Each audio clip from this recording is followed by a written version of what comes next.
सोनपुर गांव में सोमू नाम का एक गरीब किसान अपनी पत्नी उर्मिला के साथ रहता था। सोमू और उर्मिला बहुत ही मेहनती और ईमानदार थे। पिछले 2 दिनों से लगातार बारिश हो रही थी।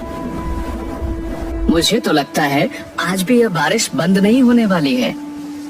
हाँ, ऐसे ही लग रहा है। बादलों को तो देखो कितने काले हैं। अगर ये बारिश बंद नहीं हुई तो हमारा ये मिट्टी का घर जल्दी ही गिर जाएगा। हमने कितनी मुश्किलों से सिर छुपाने के लिए घर बनाया था। तुम सही कह रही हो, लेकिन ऊपर वाले की जैसी मर्जी होगी वैसा ही होगा। हम उसकी मर्जी के आगे कुछ भी नहीं कर सकते। सोमू और उर्मिला रात भर एक छतरी लेकर अपने घर के बाहर बैठे रहते हैं, लेकिन बारिश तो मानो उनका घर ही गिराने आई थी। सुबह होते होते उन दोनों का मिट्टी का घर गिर जाता है। अब क्या करेंगे हम? कुछ भी समझ में नहीं आ रहा है। मेरा तो दिमाग ही काम नहीं कर रहा। इस तरह हिम्मत हारने से कुछ नहीं होगा, कुछ तो करना ही पड़ेगा। चलो हम दोनों अपने गांव के जादुई कुएं के पास चलते हैं। वो सबकी मदद करता है, हमारी भी जरूर करेगा। तुम सही कह रही हो। उस जादुई कुएं ने गांव में कितने ही लोगों की मदद की है। वह हमारी भी मदद जरूर करेगा। सोनपुर गांव में एक जादुई कुआं था। उस कुएं का पानी बहुत ही साफ और मीठा था। उस कुएं में बहुत सारे हीरे थे। जब भी कोई गांव वाला उस कुएं से अपनी परेशानी बताता तो वो कुआं एक हीरा निकालकर उस गांव वाले को दे देता और उनकी मदद करता। सोमू और उर्मिला कुएं के पास जाते हैं।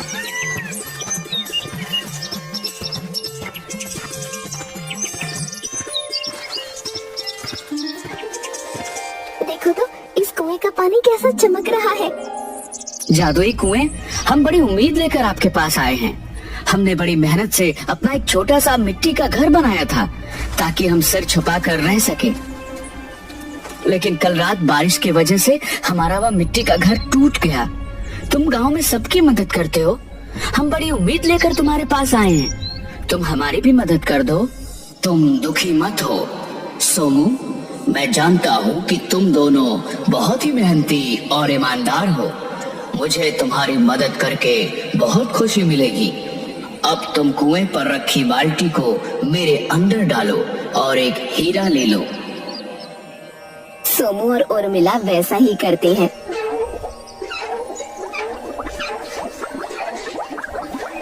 और एक हीरा ले लेते हैं।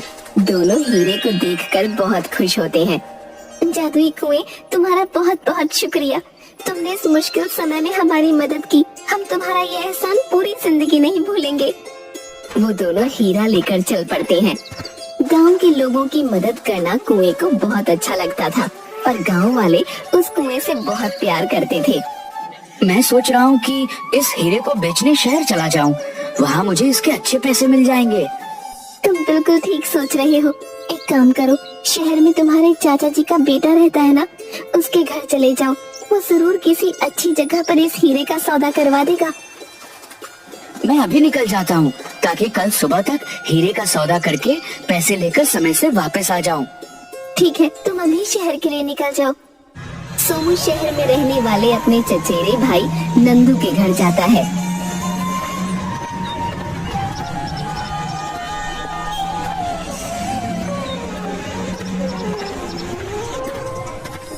अरे सोमू भैया, आज तुम कैसे आ गए? मुझे तो लगता था कि तुम गांव में ही रहने वाले हो। हाँ भाई, गांव तो मुझे बहुत पसंद है, लेकिन क्या बताऊं, इस बार बारिश की वजह से हमने जो घर बांधा था वह टूट गया। हम बड़ी मुश्किल में आ गए। मैंने तो तुमसे कितनी बार कहा कि मेरे साथ चलो, मैं तुम्हारी कहीं न कहीं नौकरी लगवा दूंगा, लेकिन ना जाने तुम्हें उस गांव से क्या लगाव है। वह सब बातें छोड़ दो। मैं तुम्हारे पास एक काम से आया हूँ। हाँ सोमू भैया, बोलिए, क्या बात है? सोमू अपने थैले में से हीरा निकालता है। मुझे इस हीरे का सौदा करना है। नंदू की आंखें चमक जाती हैं। भैया, आपके पास ये हीरा कहाँ से आया? सोमू नंदू को गांव के जादुई कुएं के बारे में बताता है। नंदू थोड़ा लालची किस्म का इंसान था और बिना मेहनत के पैसे कमाना चाहता था। जादुई कुएं की बात सुनकर नंदू के मन में लालच आ जाता है। ठीक है भैया, मैं इस हीरे को आपको बहुत अच्छा दाम दिलवा दूंगा। तुम्हारा बहुत एहसान होगा भाई।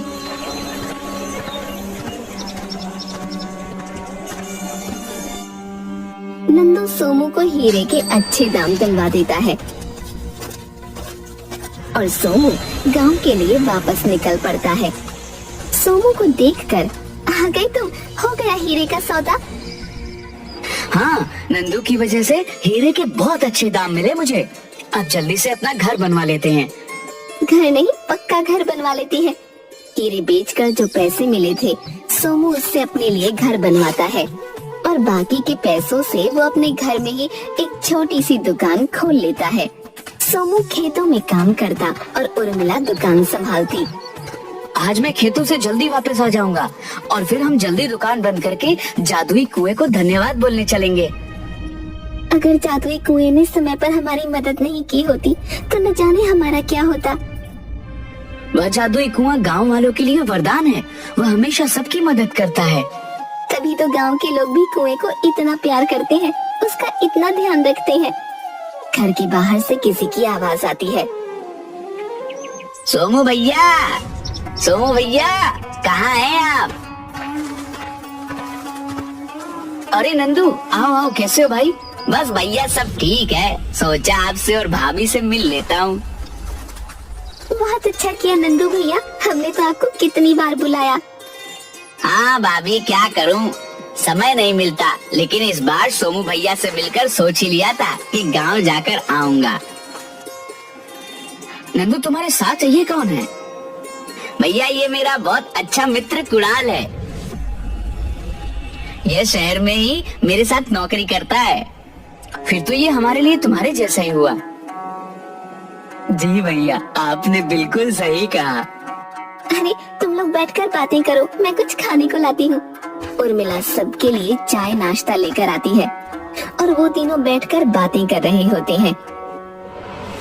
सोमू भैया, हीरे का सौदा करने के बाद आपकी स्थिति तो काफी सुधर गई लगती है। हाँ भाई, ये सब हमारे जादुई कुएं और तुम्हारी वजह से हुआ है।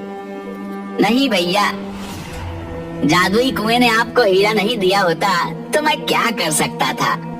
हाँ भाई, वह जादुई कुआं तो हमारे गांव के लिए वरदान है। वह हमेशा सबकी मदद करता है। जादुई कुआं? आप लोग ये क्या बातें कर रहे हैं? मुझे कुछ समझ नहीं आ रहा।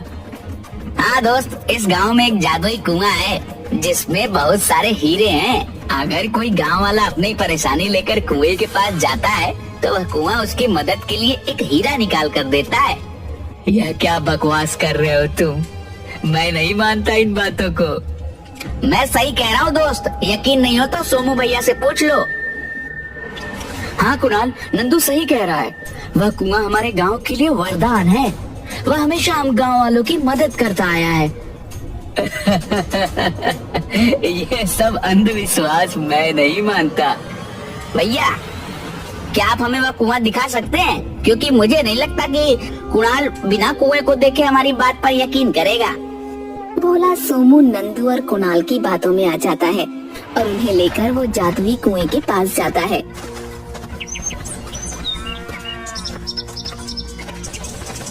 इतने हीरे मैंने सोचा ही नहीं था। तुम सही कह रहे हो भाई, इतने हीरे इस कुएं में हैं। अगर ये सारे हीरे किसी को मिल जाए तो वह राजा बन जाएगा। इस कुएं के बारे में एक बात बहुत प्रसिद्ध है। यह कुआं सिर्फ मजबूर लोगों की ही मदद करता है और एक बार में एक इंसान को सिर्फ एक ही हीरा देता है। कुएं के अंदर देखकर नंदू और कुणाल एक दूसरे को देखकर हंसते हैं और सोमू के घर रात गुजारने वापस चले जाते हैं। रात को सोमू और उर्मिला के सोने के बाद नंदू और कुणाल जादुई कुएं के पास जाते हैं। भाई, हमें किसी भी तरह ये सारे हीरे इस कुएं से निकालने होंगे। अगर ये सारे हीरे हमें मिल गए तो हमें कभी नौकरी करने की जरूरत नहीं होगी। हम दोनों रातों रात अमीर हो जाएंगे। लेकिन हमें यह काम बड़ी सावधानी से करना होगा। तुम सही कह रहे हो, चलो अब हम वापस चलते हैं और कल रात को सीधा शहर से गाड़ी लेकर आएंगे और रातों रात ये सारे हीरे निकाल कर वापस लौट जाएंगे। किसी को हम पर शक भी नहीं होगा। ठीक कहा तुमने। कल सुबह हम शहर जाने के लिए यहाँ से निकल पड़ते हैं। सबको लगेगा कि हम लोग तो वापस चले गए और किसी को हम पर शक भी नहीं होगा। कुणाल और नंदू दूसरे दिन सुबह शहर के लिए निकल जाते हैं और रात होते होते एक गाड़ी लेकर गांव के बाहर इंतजार करते हैं। देर रात दोनों जादुई कुएं के पास जाते हैं। भाई नंदू, तुम बोरे को पकड़ कर रखो और मैं इस बाल्टी से हीरे निकाल कर डालता जाता हूँ। नंदू और कुणाल जादुई कुएं की कोई बात नहीं सुनते और बाल्टी भर भर कर हीरे कुएं में से बाहर निकालने लगते हैं। जैसे ही बाल्टी कुएं से बाहर आती है, सारे हीरे गायब हो जाते हैं और सिर्फ पत्थर बचते हैं। ये क्या हो गया? हीरे कहाँ गए? बाल्टी में तो थे, लेकिन अब नहीं है। दोनों कुएं के अंदर देखते हैं। ये कुआं तो सूख गया। अब ना तो इसमें पानी है और ना ही हीरे दिख रहे हैं। यहाँ तो सिर्फ मिट्टी और पत्थर ही दिख रहे हैं। चलो जल्दी यहाँ से भाग जाते हैं। अगर किसी गांव वाले ने हमें यहाँ देख लिया तो ना जाने हमारा क्या करेंगे। दोनों वहाँ से भाग जाते हैं। थोड़ी दूर पहुँचने के बाद ही अचानक से नंदू चिल्लाता है, कुणाल भाई, अब मुझे कुछ नहीं दिख रहा है। अरे तुम कहाँ हो? मैं यही हूँ। क्या हो गया तुम्हें? अब मुझे कुछ भी दिखाई नहीं दे रहा। अब मुझे अपना हाथ दो। ये लो, मेरा हाथ पकड़ो। कुणाल अपना दाहिना हाथ नंदू की तरफ बढ़ाने की कोशिश करता है, लेकिन उसका हाथ उठता ही नहीं। अरे नंदू, मेरा दाहिना हाथ काम नहीं कर रहा है। मुझे तो लगता है हमारे पापों की सजा मिल गई। तुम ठीक कह रहे हो। हमें उस जादुई कुएं के पास वापस जाकर उससे माफी मांगनी होगी। वो दोनों जादुई कुएं के पास वापस जाते हैं। दूसरी तरफ सुबह दो गांव वाले जादुई कुएं के पास मदद मांगने आते हैं और जब वो कुएं के अंदर देखते हैं तो कुआं सूख चुका होता है। जादुई कुएं, यह क्या हो गया तुम्हें? तुम सूख कैसे गए? मेरी मदद करो। मैंने हमेशा तुम गांव वालों की मदद की है। आज मुझे तुम्हारी मदद की जरूरत है। तुम बताओ हमें क्या करना है। हम तुम्हारे लिए सब कुछ करेंगे। पास के एक जंगल में एक आम का पेड़ है। उस पेड़ पर एक चुड़ैल रहती है। तुम्हें उस पेड़ का एक पत्ता लाकर मेरे अंदर डालना होगा और फिर मैं पहले की तरह हो जाऊंगा। हम तुम्हारी मदद तो करना चाहते हैं, लेकिन चुड़ैल से बहुत डर लगता है। उस चुड़ैल ने हमें खा लिया तो। धीरे धीरे जादुई कुएं के सूखने की बात पूरे गांव में फैल जाती है। सोमू और उर्मिला ये बात सुनकर जादुई कुएं के पास आते हैं। जादुई कुआं रो रो कर सबसे मदद मांग रहा होता है। तभी नंदू और कुणाल भी वहां आ जाते हैं। उन्हें अपने किए पर बहुत पछतावा हो रहा होता है। जादुई कुएं, हमें माफ कर दो। यह सब हमारी वजह से हुआ। अगर हम लालच नहीं करते तो आज तुम्हारी यह दशा नहीं होती। मैं तुमसे क्या कहूँ। एक तरफ तुमने अपने लालच पे आकर मुझे इस स्थिति में पहुंचा दिया और दूसरी तरफ यह गांव वाले हैं जिनकी हमेशा बुरे वक्त में मैंने मदद की। आज मेरे बुरे वक्त में मेरी कोई मदद करने को तैयार नहीं है। नंदू और कुणाल को ही भेज दो, क्योंकि यह सब उनकी वजह से ही हुआ है। आप सब हमें माफ कर दीजिए। हमें अपनी गलती का एहसास हो गया है, लेकिन इस स्थिति में हम कैसे आम का पत्ता लेकर आएंगे? मैं तुम्हारी मदद करूंगा जादुई कुएं। तुम मुझे बताओ, तुम्हें पहले जैसा करने के लिए मुझे क्या करना होगा? पास के जंगल में आम के पेड़ पर चुड़ैल रहती है। तुम्हें उस पेड़ से एक पत्ता तोड़कर लाना होगा और मुझ में डालना होगा। मैं पहले जैसा हो जाऊंगा। जादुई कुएं, मैं अभी जंगल की तरफ जाता हूँ। उर्मिला और सोमू जंगल की तरफ निकल पड़ते हैं। वो जंगल के बीच में एक पेड़ के पास पहुंचते हैं और पेड़ से आवाज आती है, रुक जाओ, तुम आगे नहीं जा सकते हो। कौन हो तुम? सामने आकर बात करो। उस पेड़ में से एक परी निकलती है। मुझे पता है तुम दोनों जादुई कुएं के लिए आम का पत्ता लेने जा रहे हो, लेकिन उसे तोड़ना मुश्किल है क्योंकि उस पेड़ पर एक चुड़ैल रहती है जो पेड़ को छूने से पहले ही तुम्हें खा लेगी। परी रानी, जादुई कुएं ने हमें बताया था कि उस पेड़ पर चुड़ैल रहती है, लेकिन हम अपने जादुई कुएं को ऐसे नहीं छोड़ सकते। उसने हमेशा हम गांव वालों की मदद की है। अगर गांव वाले उस कुएं की मदद नहीं करना चाहते तो तुम दोनों अपनी जान क्यों गंवाना चाहते हो? मैं तुम्हें हीरो से भरा हुआ एक घड़ा देती हूँ, तुम उसे लेकर वापस चले जाओ। नहीं, हमें कुछ भी नहीं चाहिए। हमें जब जरूरत थी तो जादुई कुएं ने हमारी मदद की थी, और आज जादुई कुएं को हमारी मदद की जरूरत है। तुम दोनों बेवकूफ हो जो उस चुड़ैल का भोजन बनने जा रहे हो। परी रानी, हम सिर्फ जादुई कुएं की मदद करना चाहते हैं क्योंकि हमें पता है कि बुरा वक्त कैसा होता है। जादुई कुएं ने हमें हमारे बुरे वक्त से बाहर निकाला था, इसलिए आज अगर हमें अपने प्राण गंवाकर भी उसकी मदद करनी पड़ेगी तो हम जरूर करेंगे। तुम दोनों मेरी परीक्षा में पास हुए। कौन सी परीक्षा? मैं तो तुम दोनों की परीक्षा ले रही थी। क्या तुम दोनों घड़ा भर के हीरे लेकर वापस जाते हो या सच्चे दिल से जादुई कुएं की मदद करना चाहते हो? तुम दोनों बहुत नेक दिल हो। तुम मेरी ये जादुई छड़ी ले जाओ। आम के पेड़ के पास पहुंचकर इस छड़ी से 7 बार गोल गोल घुमाना। इसके जादू से कुछ समय के लिए वो चुड़ैल सो जाएगी और तुम दोनों जल्दी से आम का पत्ता लेकर वापस आ जाना। सोमो और उर्मिला परी की जादुई छड़ी लेकर आम के पेड़ के पास पहुंच जाते हैं और जैसा परी ने कहा था वैसा करते हैं। जल्दी से आम का एक पत्ता लेकर वो वहाँ से वापस परी के पास आ जाते हैं।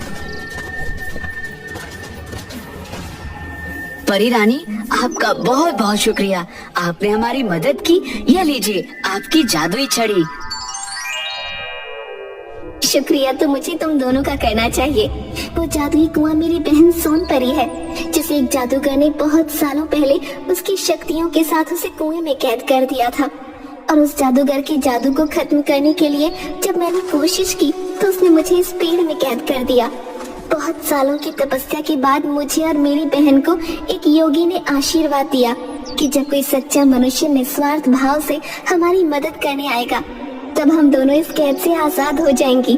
और आज तुम दोनों की वजह से मैं और मेरी बहन उस जादूगर की कैद से आजाद हो जाएंगे। परी जी, क्या आप सच कह रही हैं? हमारा जादुई कुआं एक परी है? हाँ, मैं बिल्कुल सच कह रही हूँ। वो तीनों जादुई कुएं के पास वापस आते हैं। जैसे ही सोमू आम का पत्ता उस कुएं में डालता है, कुएं के अंदर से सोन परी बाहर आती है। तुम्हारा बहुत बहुत शुक्रिया। तुम दोनों के निस्वार्थ भाव की वजह से आज मैं और मेरी बहन उस जादूगर के जादू से मुक्त हो गए हैं। अब हम अपने परीलोक वापस जा सकते हैं। शुक्रिया तो आपका है जो आपने इतने सालों तक इस कुएं में कैद रहने के बाद भी अपना स्वभाव नहीं बदला और हमेशा दूसरों की मदद की। मदद तो मैंने इस गांव में सबकी की, लेकिन आज जब मुझे मदद की जरूरत थी तो सबने अपना मुंह फेर लिया। मैं तुम दोनों का एहसान कभी नहीं भूलूंगी। और मैं नंदू और कुणाल को भी माफ करती हूँ। उन्होंने जो किया उसकी सजा उन्हें मिल गई है। नंदू, कुणाल और गांव वाले अपने किए पर बहुत शर्मिंदा होते हैं और सोन परी से माफी मांगते हैं। सोन परी और उसकी बहन परीलोक वापस चले जाते हैं और जाते जाते वो दोनों सोमू और उर्मिला के घर में हीरों से भरा हुआ एक घड़ा रख देते हैं।